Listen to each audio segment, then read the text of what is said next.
और इस वक्त की बड़ी खबर आपको बता दें, पश्चिमी उत्तर प्रदेश में आज बीजेपी के दिग्गज नेता प्रचार करेंगे। गृह मंत्री अमित शाह मुजफ्फरनगर, सहारनपुर में करेंगे प्रचार, तो सीएम योगी बागपत और गाजियाबाद में करेंगे जनसंपर्क। स्मृति ईरानी मेरठ में करेंगी डोर टू डोर प्रचार। जेपी नड्डा इटावा में चलाएंगे घर घर अभियान। तो पश्चिमी उत्तर प्रदेश में चुनाव प्रचार पर भारतीय जनता पार्टी ने पूरी ताकत झोंक दी है। सीएम योगी बागपत में होंगे, तो स्मृति ईरानी मेरठ में करेंगी डोर टू डोर प्रचार। तो पहले चरण का चुनाव है पश्चिमी उत्तर प्रदेश में, और पश्चिमी उत्तर प्रदेश में भारतीय जनता पार्टी ने पूरी ताकत लगा ली है। पिछली बार उत्तर प्रदेश चुनाव में पश्चिमी उत्तर प्रदेश से अच्छी खासी बढ़त भारतीय जनता पार्टी को मिली थी।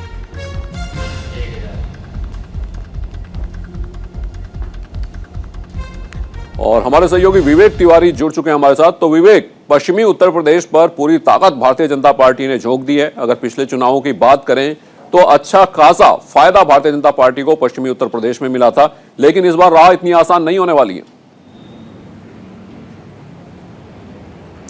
जी बिल्कुल, जिस तरह से जयंत चौधरी और अखिलेश यादव का गठबंधन बना है, उसको देख करके मुश्किलें ज़रूर हैं। और कुछ दिनों पहले जाट समाज को लेकर के जो वहाँ पर बीजेपी से नाराज़ बताया जा रहा है, उसको लेकर के अमित शाह ने दिल्ली में जाट समाज के नेताओं की एक बैठक भी की थी। आज की अगर हम बात करें तो आज पश्चिमी उत्तर प्रदेश और उत्तर प्रदेश का जो रुहेलखंड का इलाका है, वहाँ पर बीजेपी के तमाम दिग्गज नेता मौजूद रहेंगे। जेपी नड्डा की अगर हम बात करें तो वो बरेली में और इटावा में, वो इन दो जगहों पर रहने वाले हैं, जिसमें वो मतदाताओं के साथ संवाद करेंगे, प्रभावी मतदाता जिनको वो कहते हैं, और इसके अलावा डोर टू डोर कैंपेनिंग में भी हिस्सा लेंगे। अमित शाह मुजफ्फरनगर और सहारनपुर में हैं, उनका भी इसी तरह का कार्यक्रम है। कल मुजफ्फरनगर में जयंत चौधरी और अखिलेश यादव दोनों ने संयुक्त रूप से पीसी की थी। मेरठ में स्मृति ईरानी है। बागपत और गाजियाबाद में मुख्यमंत्री योगी आदित्यनाथ खुद हैं। इन दोनों जगहों पर सबसे पहले वो जिला चिकित्सालयों में कोविड की समीक्षा करेंगे, इसके बाद प्रभावी मतदाताओं के साथ संवाद करेंगे और डोर टू डोर कैंपेनिंग करेंगे। डॉक्टर दिनेश शर्मा जो डिप्टी चीफ मिनिस्टर हैं, वो मुरादाबाद और संभल में आज रहेंगे। केशव प्रसाद मौर्य वो बिजनौर में रहेंगे। तो जो पूरी कोटरी है भारतीय जनता पार्टी के बड़े नेताओं की, अमित शाह और जेपी नड्डा से लेकर के दोनों डिप्टी सीएम तक, ये उत्तर प्रदेश के पश्चिमी हिस्से और रुहेलखंड के इलाके में आज दिखने वाले हैं। और विवेक, अगर कागज पर बात की जाए, समीकरणों की बात की जाए, तो जाट और मुस्लिम जो इक्वेशन है वो जीत का इक्वेशन माना जाता है, जीत का जो फॉर्मूला है वो माना जाता है। अब अगर कागज पर देखें तो समाजवादी पार्टी और आरएलडी दोनों बढ़त बनाए हुए नजर आ रहे हैं।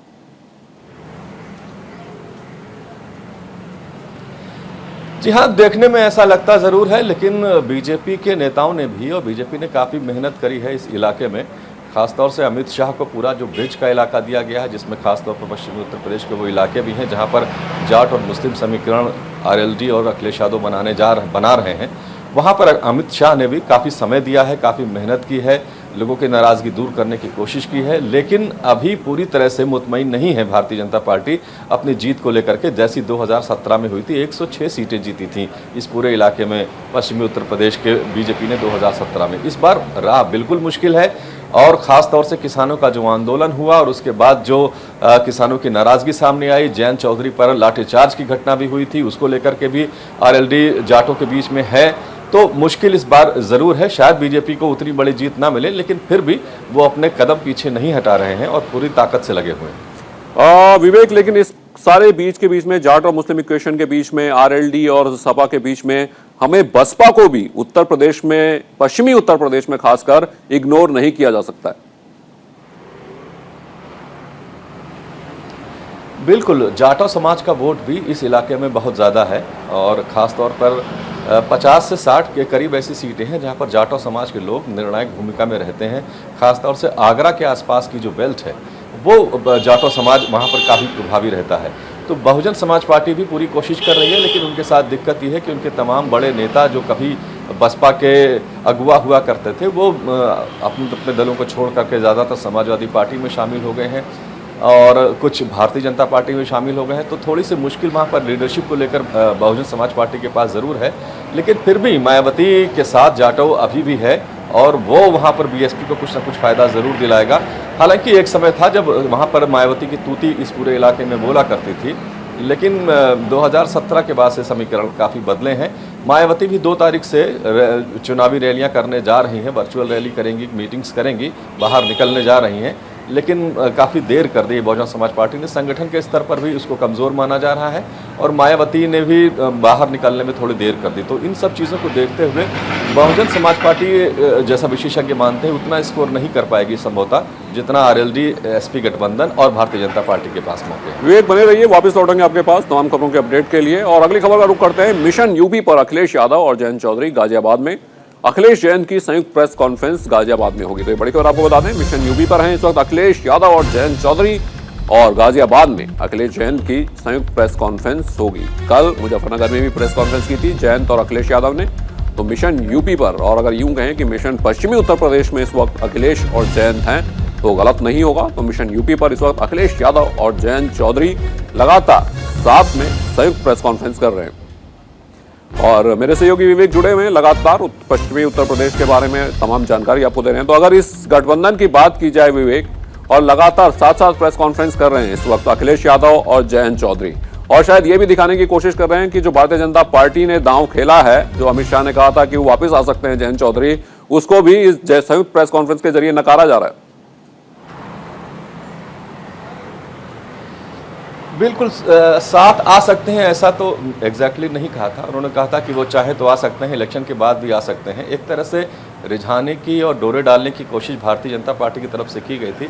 हालांकि जयंत चौधरी ने उसी वक्त ये कह दिया था कि वो चवन्नी नहीं है जो कि पलट जाएंगे, लेकिन फिर भी जाटों के बीच में कोई ऐसा मैसेज या असमंजस कन्फ्यूजन ना हो, इसको लेकर के ये संयुक्त प्रेस कॉन्फ्रेंसेस की जा रही हैं। कल मुजफ्फरनगर और मेरठ में ये दोनों नेता एक साथ बैठे थे।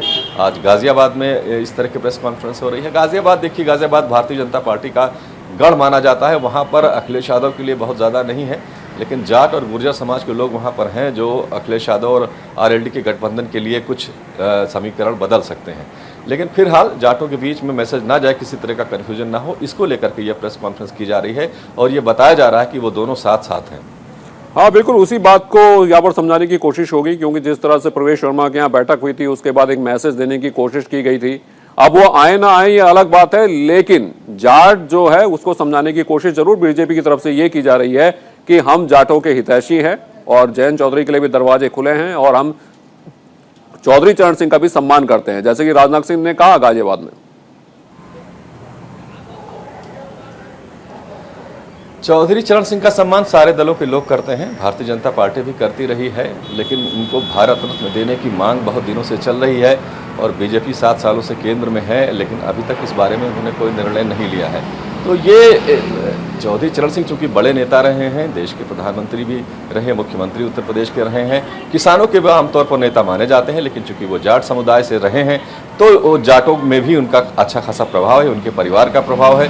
तो चौधरी चरण सिंह का नाम लेकर के बीजेपी जाटों को पश्चिमी उत्तर प्रदेश में रिझाने की कोशिश कर रही है। एक और फैक्टर रमन इसमें और है जो इसको हम इग्नोर बिल्कुल नहीं कर सकते, वो है राकेश टिकैत, जो सिसौली मुजफ्फरनगर के ही रहने वाले हैं और पश्चिमी उत्तर प्रदेश से किसानों का जो मूवमेंट दिल्ली तक गया था 13 महीने तक, उसमें उनकी बहुत अहम भूमिका थी। वो भी इस वक्त उत्तर प्रदेश के ज़िले ज़िले में जा रहे हैं। कल 31 जनवरी को पूरे प्रदेश के ज़िला मुख्यालयों पर उनके संयुक्त किसान मोर्चे के प्रदर्शन होने वाले हैं। तो एक फैक्टर वो भी काफ़ी इम्पॉर्टेंट है जो जाटों को भारतीय जनता पार्टी से अलग रखने के लिए वो पूरी कोशिश कर रहे हैं। साफ तौर पर वो ये नहीं कह रहे हैं कि भारतीय जनता पार्टी को आपको हराना है, जैसा कि पश्चिम बंगाल में उन्होंने किया था, लेकिन फिर भी जो जिस तरह की वो बातें कर रहे हैं, जिस तरह की मीटिंग्स कर रहे हैं, जिस तरह से उनके प्रदर्शन 31 जनवरी को होने वाले हैं और आगे भी वो प्लान कर रहे हैं कि उत्तर प्रदेश के ज़िले ज़िलों में वो कुछ ना कुछ इस तरह से करते रहेंगे, किसान आंदोलन को लेकर के, MSP को लेकर के, गन्ना बकाये को लेकर के, उससे बीजेपी के लिए मुश्किलें बिल्कुल विवेक। लेकिन सिसौली जाके जयंत चौधरी को पगड़ी तो पहनाई जाती है, नरेश टिकैत पगड़ी पहना देते हैं, लेकिन जयंत चौधरी को खुला समर्थन देने की बात भी अभी बीकेयू नहीं कर रहा है। देखिए, एक तरह से खुला समर्थन ही है। जो अंदर की खबर है वो ये है कि राकेश टिकैत के कहने पर समाजवादी पार्टी और आरएलडी ने कई सारे विधायकों को भी उस इलाके में टिकट दिए हैं, कई सारे प्रत्याशियों को टिकट दिए हैं। तो जयंत चौधरी पर्दे के पीछे से समाजवादी पार्टी और आरएलडी की मदद कर रहे हैं, ये कोई ढकी छिपी बात नहीं है। हाँ, सामने मीडिया के सामने वो इस तरह की बातें नहीं कह सकते क्योंकि अपॉलिटिकल ऑर्गेनाइजेशन है उनका जिसका वो प्रतिनिधित्व करते हैं, लेकिन पीछे से वो सपा और आरएलडी की ही मदद कर रहे हैं। बिल्कुल विवेक, इस तमाम जानकारी के आपके लिए बहुत बहुत शुक्रिया। और रुक करते हैं अगली बड़ी खबर का। उत्तर प्रदेश विधानसभा चुनाव के बीच अखिलेश यादव चुनावी दौरे पर मुजफ्फरनगर पहुंचे हैं। यहां उन्होंने आरएलडी अध्यक्ष जयंत चौधरी के साथ प्रेस कॉन्फ्रेंस की, जो गठबंधन में उनके साथी हैं। अखिलेश यादव ने इस दौरान बीजेपी पर भी निशाना साधा। अखिलेश ने जयंत और खुद की जोड़ी को किसानों की जोड़ी बताया। अखिलेश ने पश्चिमी उत्तर प्रदेश में थे, इसलिए लिहाजा गन्ना किसानों को भी साधने की कोशिश की।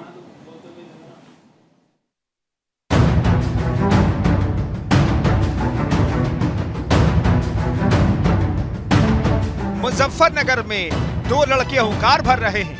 ये दोनों किसानों के बेटे हैं। बीजेपी पर अखिलेश जयंत प्रहार कर रहे हैं। किसानों के हक के लिए आखिरी वक्त तक लड़ेंगे। वादों का पिटारा दिया, मंच से लोक लुभावन बातें कही गई। मैं जेब में एक पोटली लेके चलता हूँ। मुजफ्फरनगर पहुंचने से पहले अखिलेश यादव ने सियासत का तापमान बढ़ा दिया। हराने के लिए, उन्हें भगाने के लिए अन्य संकल्प लेकर के चलता हूँ। यूपी के पूर्व मुख्यमंत्री और समाजवादी पार्टी के अध्यक्ष अखिलेश यादव ने बीजेपी पर गंभीर आरोप लगाए। अखिलेश यादव ने ट्वीट कर हेलीकॉप्टर को रोके जाने की जानकारी साझा की। अखिलेश यादव ने कहा कि दिल्ली में उनके हेलीकॉप्टर को रोक लिया गया और मुजफ्फरनगर के लिए उड़ान नहीं भरने दिया जा रहा है। अखिलेश ने बीजेपी के इस कदम को हार की हताशा बताया। हालांकि ट्वीट करने के कुछ देर बाद अखिलेश यादव को उड़ान भरने की इजाजत मिल गई और अखिलेश यादव मुजफ्फरनगर पहुंच गए। उत्तर प्रदेश के पूर्व मुख्यमंत्री और समाजवादी पार्टी के अध्यक्ष अखिलेश यादव शुक्रवार को मुजफ्फरनगर पहुंचे तो किसानों को लेकर अपना रोड मैप बताया। जयंत चौधरी के साथ खुद को किसान का बेटा बताते हुए अखिलेश यादव ने वादा किया कि गठबंधन की सरकार चौधरी अजीत सिंह की विरासत को आगे बढ़ाएगी। इस दौरान अखिलेश यादव ने जेब से निकालकर एक लाल पोटली दिखाई और कहा कि इसमें अन्न है और इसलिए इसे जेब में लेकर घूम रहे हैं। चौधरी चरण सिंह जी, बाबा टिकैत जी, नेताजी और अजीत सिंह जी ने लगातार समय समय पर सरकार को जगाने का काम किया। जो सरकारें गूंगी बहरी हो गई थीं, उनको जगाया, उस आंदोलन को आगे बढ़ाने का काम किया। मुझे खुशी है इस बात की कि आज जयंत चौधरी जी और हम लोग मिलकर के उस विरासत को आगे बढ़ा रहे हैं। ये चुनाव जहां किसान के भविष्य का है, नौजवान के भविष्य का है, व्यापार को आगे बढ़ाने का है, वहीं चौधरी चरण सिंह जी की विरासत को आगे बढ़ाने का भी है, जो किसानों को संपन्न बनाना चाहते थे। उत्तर प्रदेश में विधानसभा चुनाव को लेकर जारी सियासी घमासान के बीच समाजवादी पार्टी के नेता अखिलेश यादव ने आरोप लगाया कि जनता से मिलने नहीं दिया जा रहा है। किसान राजनीति के गढ़ पश्चिमी यूपी में अखिलेश यादव ने किसानों को केंद्र में रखा और गन्ना किसानों पर फोकस किया। अखिलेश ने 15 दिनों में गन्ना का पेमेंट देने का वादा भी किया है। समाजवादी पार्टी ने बिजली के क्षेत्र में कहा है कि 300 यूनिट मुफ्त होगी, सिंचाई माफ होगी, एमएसपी की खरीद के लिए जो इंतजाम करने पड़ेंगे सरकारी तौर पर किए जाएंगे। वहीं फार्मर्स के लिए कि उनके गन्ने के भुगतान के लिए उन्हें इंतजार न करना पड़े, 15 दिन इंतजार न करना पड़े। Farmers corpus fund, farmers revolving fund budget से देकर के किसानों का समय पर भुगतान करने का काम भी गठबंधन मिलकर के करेगा। हम और आप जिस उत्सुकता से इंतजार कर रहे थे, बहुत लोग संशय भी लगा रहे थे संगम होगा कि नहीं, लेकिन हमारा तो संगम पहले ही हो चुका है। हमारा निर्णय ठोस है। उत्तर प्रदेश में जो हम विकास करना चाहते हैं, जिस तरह से भाईचारा और चौधरी चरण सिंह का जो समीकरण था, मूल रूप से किसान का मेरा वर्ग को संगठित करना, जो उनकी मुख्य लड़ाई थी जीवन भर, उसे आगे बढ़ाने के लिए हमने गठबंधन किया है।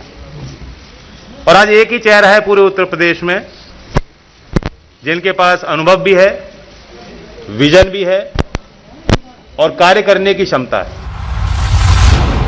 कुल मिलाकर सभी पार्टियां पश्चिमी यूपी में अपना पूरा जोर लगा रही हैं और सियासी समीकरण को अपने पाले में करने के तमाम प्रयास किए जा रहे हैं। विधानसभा चुनाव के बीच पश्चिमी यूपी पिछले कुछ समय से नेताओं की राजनीति का केंद्र बना हुआ है। जिसकी एक प्रमुख वजह है कि पहले फेज का मतदान यहीं होना है। नेताओं को उम्मीद है कि यहाँ से एक बड़ा संदेश जाएगा जो आने वाले अन्य चरणों के मतदान में भी इसका असर दिखेगा। यही वजह है कि तमाम दलों के नेता यहाँ डेरा डाले हुए हैं और सियासी समीकरण को अपने पाले में करने की कोशिश के साथ एक बड़ा संदेश देने का प्रयास भी कर रहे हैं। Bureau report, news India. Maharashtra की सियासत के लिए कल का दिन बड़ा रहा क्योंकि 12 विधायकों को सुप्रीम कोर्ट से बड़ी राहत मिली। सुप्रीम कोर्ट ने विधायकों के अनिश्चितकालीन निलंबन को असंवैधानिक और मनमाना बताते हुए रद्द कर दिया है। विधायकों के निलंबन पर सुप्रीम फैसला। बीजेपी विधायकों को सुप्रीम कोर्ट से राहत।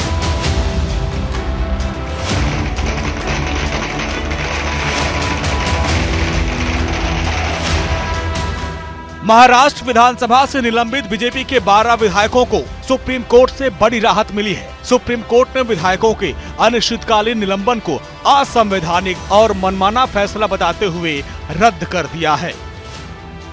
दरअसल पिछले साल जुलाई में महाराष्ट्र विधानसभा में हंगामा करने के आरोप में 12 बीजेपी विधायकों को 1 साल के लिए निलंबित कर दिया गया था। ये विधायक ओबीसी आरक्षण के समर्थन में हंगामा कर रहे थे, जिसके बाद विधायकों ने विधानसभा अध्यक्ष के फैसले को सुप्रीम कोर्ट में चुनौती दी। सुप्रीम कोर्ट ने विधायकों के हक में फैसला सुनाया। सुप्रीम कोर्ट ने कहा कि विधायकों का निलंबन सिर्फ उसी सत्र के लिए हो सकता है जिसमें हंगामा हुआ था। में तिरंगा फहराया क्योंकि जनतंत्र की बहुत बड़ी विजय हुई। सर्वोच्च न्यायालय ने इस अपने निर्णय में विधानसभा के रिजोल्यूशन के बारे में कहते हुए अनकॉन्स्टिट्यूशनल, अनडेमोक्रेटिक, आर्बिट्ररी इस प्रकार को शब्दों का उपयोग किया है। और सर्वोच्च न्यायालय ने यह कहा है ऐसे आर्टिफिशियल पद्धति से आप करने जाएंगे तो कल आप 40 एमएलए को 2 वर्ष के लिए निलंबित करेंगे तो जनतंत्र ही खतरे में आएगा और इसके लिए आर्टिकल 14 का भी वायलेशन हुआ है, यह सर्वोच्च न्यायालय ने कहा। इसके लिए हमने जनतंत्र की जीत हुई है, इसलिए तिरंगा ध्वज, भारत का ध्वज हमने लहराया और आप भी लोगों को अपना आवाज विधानसभा में मेरे माध्यम से फिर से एक बार बुलंद करने को मिलेगा, इसके लिए लोगों में और मेरे को खुशी है। इसके पहले सुप्रीम कोर्ट ने पिछली सुनवाई के दौरान भी तल्ख टिप्पणी की थी। सुप्रीम कोर्ट के जस्टिस A.M. खानविलकर और जस्टिस C.T. रवि कुमार की बेंच ने विधायकों के निलंबन पर सख्त ऐतराज जताया और कहा था कि विधायकों का निलंबन लोकतंत्र के लिए खतरा ही नहीं बल्कि तर्कहीन भी है।